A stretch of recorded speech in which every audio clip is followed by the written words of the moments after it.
Mga kababayan nating seniors, kung kayo ay 60 o 65 pataas at tumatanggap ng pensyon mula sa SSS o GSIS, pakinggan ninyo ako ng mabuti dahil ang mga susunod na minutong ito ay maaaring magpabago ng inyong Disyembre at mga darating na taon. Maraming seniors ngayon ang nawiwili sa social media, nakakakita ng mga balitang nagsasabing may malaking dagdag sa pensyon. May bago raw na batas, may extra pang pera, pero hindi nila alam kung totoo peke lang. Kaya ito, ako bilang kaibigan ninyo dito sa usapang harapan ay maglalahad ng eksaktong katotohanan tungkol sa mga pagbabago sa SSS at GSIS ngayong Disyembre 2025. Huwag kayong umasa lang sa chismis o sa mga kopya-kopya na mensahe sa chat groups. Ito ang totoo, ito ang opisyal, at ito ang kailangan ninyong malaman para hindi kayo mapag-iwanan ng pera na para sa inyo. Mahalaga ito lalo na kung kayo ay tumatanggap ng maliit lang na pensyon, kung kayo ay may sakit o kung kayo ay nag-aalaga pa rin ng mga apo, dahil totoong may mga pagbabagong naganap. May mga benepisyo na kailangan ninyong i-claim at may mga deadline na hindi dapat palampasin. Kaya makinig kayo ng mabuti at pagkatapos nito i-share ninyo sa mga kakilala ninyo para lahat kayo ay updated at walang maiiwan. Nagsimula ang taong 2025 na puno ng pag-asa para sa ating mga retirees. Unang-una, alam ba ninyo na ang SSS ay nagpatupad na ng makasaysayang 3 taong Pension Increase Program simula pa noong Desyembre 2025? Ito ang pinakamalaking reforma sa SSS sa loob ng 68 taon ng kanilang kasaysayan. Ibig sabihin mula Setyembre 2025 hanggang 2027. Lahat ng pensioner maging retirement, disability o survivor pensioners ay makakakuha ng taang dagdag sa kanilang pensyon. Para sa mga retirement at disability pensioners, ang dagdag ay 10% kada taon. Samantalang ang survivor pensioners naman ay makakakuha ng 5% bawat taon. Pagkatapos ng 3 taon, ang kabuuang dagdag ay aabot na sa 33% para sa retirement at disability pensioners at L4 naman para sa survival pensioners. Halimbawa, kung ang inyong buwanang pensyon ay 5,000 piso ngayon pagdating ng 2007, lalaki ito ng halos 1,600 na raw. Kung naman kayo ay tumatanggap ng 10 o 15,000, mas malaki pa ang inyong magiging dagdag. Ngunit huwag kayong malito. Ito ay automatic na pagbabago. Hindi kailangan mag-apply. Hindi kailangan pumunta sa SSS office. Ang increase ay otomatikong ire-release na sa inyong account. Ang mahalaga lang ay siguruhing tama ang inyong banking details at updated ang inyong address sa SS records. Napakahalaga na itong alamin dahil maraming seniors ang hindi nagpapaalam sa SSS kapag lumilipat sila ng tirahan o nagpapalit ng bank account. Kapag ganoon, maaaring hindi kayo makatanggap ng tamang halaga o baka madelay pa ang inyong pensyon. Kaya ngayong Disyembre, maglaan kayo ng oras para i-check ang inyong may SSS account online. Or kung hindi kayo marunong gumamit ng computer, hilingin sa mga anak o apo na tulungan kayo. Pwede rin kayong tumawag sa SSS hotline o pumunta mismo sa branch. Pero dahil season ito ng Pasko, maraming tao. Kaya mas mabuti kung maaga kayong pupunta o gamitin ang online services. Ngayon, pag-usapan naman natin ang GSIS. Maraming chismis na kumakalat tungkol sa GSIS ngayong 2025 lalo na ang sinasabing PH, 5 na dagdag buwanan. Mga kapatid, dito kailangan nating maging maingat. As of now, walang opisyal na anunsyo mula sa GSIS Board of Trustees tungkol sa ganyang fixed amount na dagdag. Ang GSIS ay mayroon ngang history ng pagtaas ng pensyon, pero hindi ito laging pareho para sa lahat. Karaniwang percentage based ang kanilang mga adjustment o kaya ay may targeting para sa mga minimum pensioners. Kaya kung may nakita kayong Facebook post o natanggap na forwarded message na nagsasabing lahat ay makakakuha ng PH 8,000, huwag agad maniwala. maghintay muna ng opisyal na circular mula sa GSIS. Ngunit mayroon namang tunay na magandang balita mula sa GSES. Noong Setyembre 25 ang GSES ay nag-lift na ng cap sa survivorship pension. Dati ang mga surviving spouse ay tumatanggap lang ng kalahati ng pensyon ng namatay nilang asawa, pero may tetso ito hanggang sa sahod lamang ng isang undecretary sa gobyerno. Ngayon wala na ang tekso na iyon. Ang ibig sabihin kung ang namatay ninyo ay high-ranking official noon at malaki ang pensyon ngayon, makukuha na ninyo ang buong 50% ng kanyang basic pension. Ito ay napakagandang balita lalo na para sa mga widows at widowers ng mga general director o mataas na opisyal sa gobyerno. Ang adjustment na ito ay automatic din, hindi kailangan ng bagong application. Ang GSES mismo ang mag-recompute at mag-adjust ng inyong pensyon. Pero tandaan, dapat kayong regular na tumatanggap pa ng survivorship pension para makuha ang benepisyo na ito. Kung na-stop na ang inyong pensyon dahil nag-asawa kayo ulit o may ibang dahilan, hindi ito applicable sa inyo. Isa pang mahalagang pagbabago sa GSIS ay ang abolition ng cohabitation rule. Dati, kung ang surviving spouse ay nakikitira sa ibang partner kahit hindi kasal, maaaring ihto ng GSIS ang kanilang survivorship pension. Ngayon, tanggal na ang rule na iyan.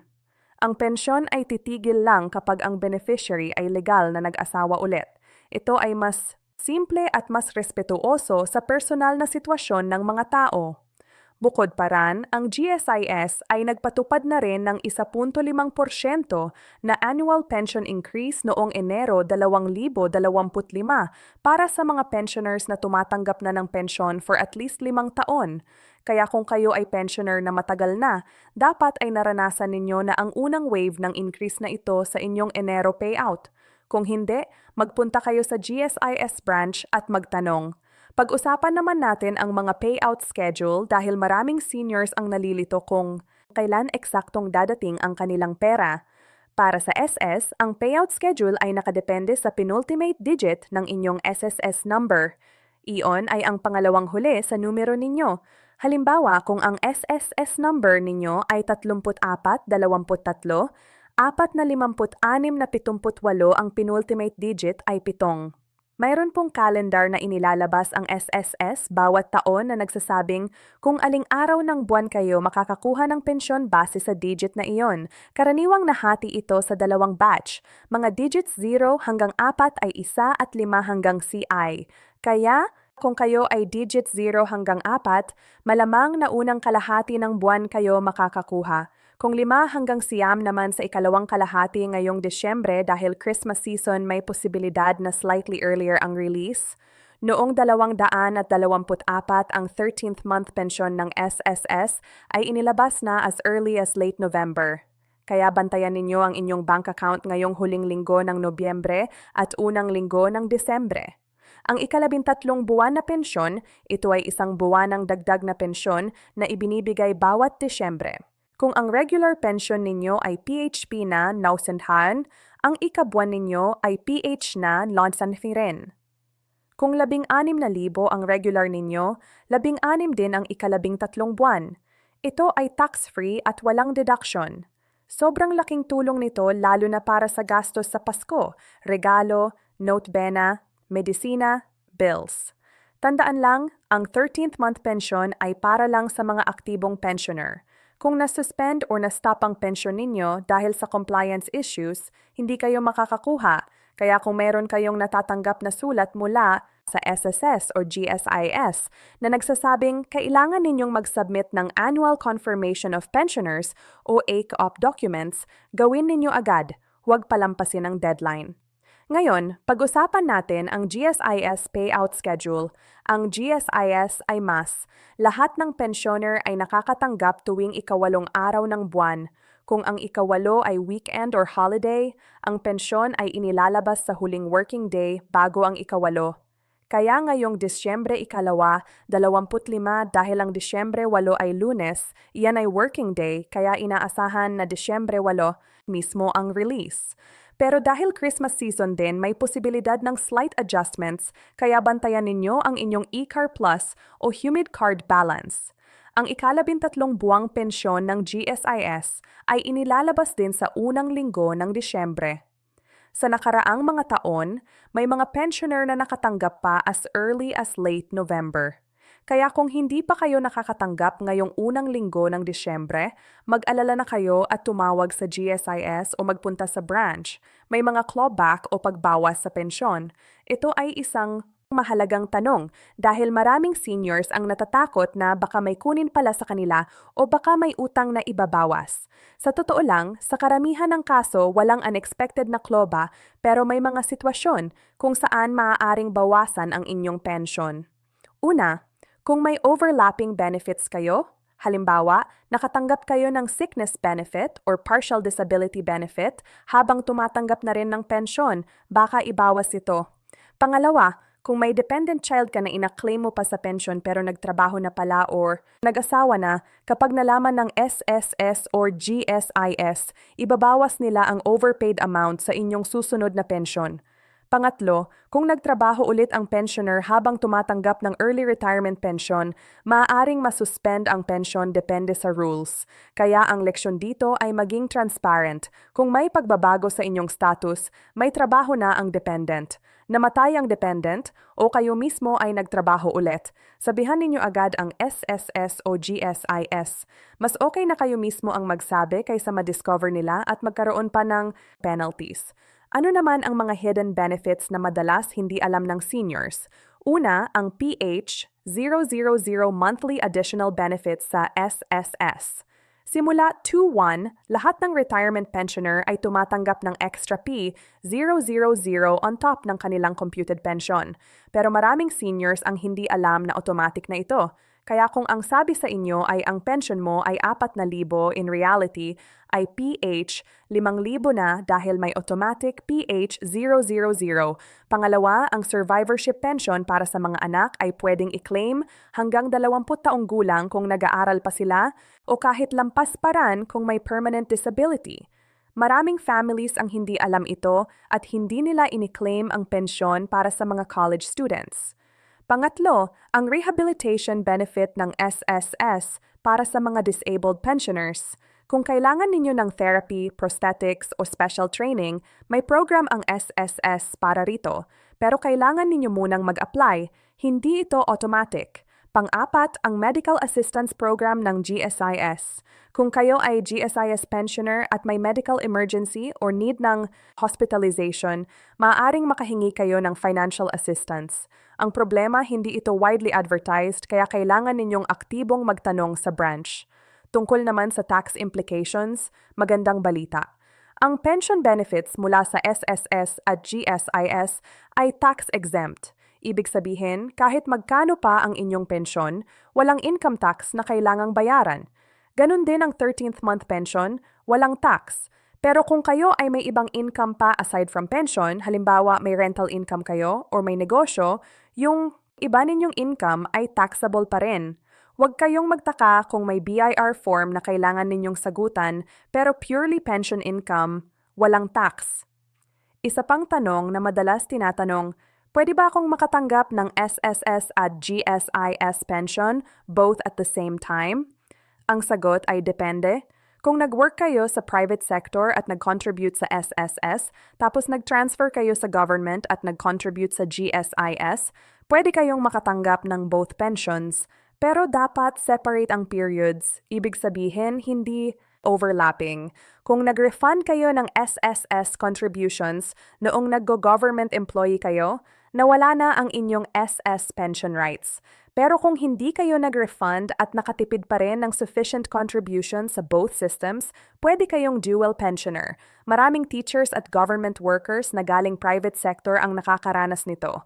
Ang proseso ay tawag sa kanila portability or totalization. Ang huling agency na pinagtrabahunan ninyo ang pipiliin ninyong location para mag-file ng pension claim tapos coordinate na nila ang kabilang agency. Ngayon, mga practical na tips para sa SSS at GSIS office visits dahil marami pa rin ang kailangang personal na pumunta. Una, pumunta kayo ng maaga mga 7:30 ng umaga kung pwede dahil pag lunchtime na or hapon, sobrang haba na ng pila. Pangalawa, magdala ng kumpleto ng dokumento. Dalhin ninyo ang ID, SSS or GSIS number, birth certificate kung kinakailangan, proof of address, at kung anumang supporting documents na hinihingi nila. Maraming seniors ang bumabalik-balik dahil kulang ang dala. Pangatlo, kung senior citizen kayo o PWD, may priority lane kayo, huwag kayong mahiya na sabihing senior kayo. Karapatan ninyo iyan. Pang-apat, kung may katanungan kayo na simple lang tulad ng payout schedule o balance inquiry, gamitin ninyo ang hotline or online services muna. Ang SSS hotline ay 1455 at ang GSIS hotline ay available sa website nila. Mas mabilis kaysa pumunta pa ng office. Panlima, kung kailangan ninyong mag-update ng bank account or disbursement details, gawin ninyo ito as soon as possible. Maraming pensioner ang delayed ang payout dahil outdated yung bank account. Baka close na ang account or napalitan na ng bagong number. Strategies para ma-maximize ang inyong retirement income. Una, kung kayo ay tumatanggap pa lang ng minimum pension, tingnan ninyo kung qualified pa kayo mag-contribute voluntarily. Ang SSS voluntary contribution ay pwedeng para sa mga early retires or sa mga may kulang pa sa contribution months. Bawat karagdagang contribution ay tumataas ang inyong pensyon. Pangalawa, kung may lump option kayo na nakalimutan ninyong i-claim, halimbawa, funeral benefit, separation benefit, or terminal leave pay, claim ninyo iyan. Maraming retirees ang hindi nakaklaim ng lahat ng kanilang benefits dahil hindi nila alam na may ganoon pa pala. Pangatlo, gamitin ang SSS at GSIS loan programs wisely. Meron silang salary loan, housing loan, calamity loan. Ang interest rate ay mas mababa compared sa private lending companies. Pero tandaan, kapag nangutang kayo, babawasan ang inyong monthly pension para sa installment payment. Kaya siguraduhin kaya ninyo bayaran at kailangan talaga ninyo ng loan. Pang-apat, magtabi ng emergency fund kahit maliit lang. Kahit bawat buwan sa loob ng 6 na buwan ay may 12,000 emergency money. Panglima, kung kayo ay may asawa or dependent children, tiyakin na updated ang beneficiary designation ninyo. Kapag may nangyari sa inyo, kailangan nila ng survivorship pension. Pero kung hindi updated ang records, halimbawa patay na ang dating dependent pero nakalist pa rin, magkakaroon ng delay o problema sa payout. Sa pagtatapos, mga minamahal kong seniors, ang susi sa lahat ng ito ay information at action. Hindi sapat na marinig ninyo lang ang balita. Kailangan ninyong kumilos. I-check ang inyong account, i-verify ang mga detalye, magtanong kapag may hindi kayo maintindihan. Huwag kayong mahiya na magtanong sa mga staff ng SSS o GSIS.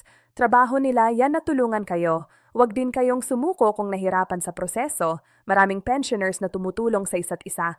May mga Facebook groups, community organizations at barangay programs. Sumali kayo para may suporta. At higit sa lahat, huwag kayong maniwala sa lahat ng nakikita ninyong balita sa social media. Kung may nakita kayong post na lahat ng pensioner ay makakakuha ng 000 pesos, ngayong Disyembre, tanungin ninyo muna ang sarili ninyo. Totoo ba ito? May official source ba? Huwag agad mag-share o maniwala. Mas better na pumunta kayo mismo sa office o tingnan ang opisyal na website. Ngayong Disyembre 2025, maghanda kayo. Bantayan ang inyong bank account para sa ikabuwang pensyon. Siguruhing updated ang lahat ng inyong dokumento. At kung may mga kakilala kayong seniors na hindi updated sa balita, ibahagi ninyo sa kanila ang video na ito. Maraming seniors ang walang access sa internet o hindi marunong gumamit ng gadgets. Sila ang pinaka-vulnerable na maiwanan. Kaya ikaw na nakikinig ngayon, ikaw ang magiging ambassador ng tamang impormasyon. Sa huli, ang benepisyong ito ang SSS at GSIS pension ay resulta ng inyong pagod at sipag noong nagtrabaho pa kayo. Karapat-dapat ninyong matanggap ang bawat piso na para sa inyo, kaya huwag palampasin ang mga pagkakataon. Huwag palampasin ang mga deadline at higit sa lahat, huwag kayong matakot na humingi ng tulong. Maligayang Pasko sa inyong lahat at naway magdulot ng kasaganaan at kapayapaan ang taong 2025. Ingat po kayo lagi.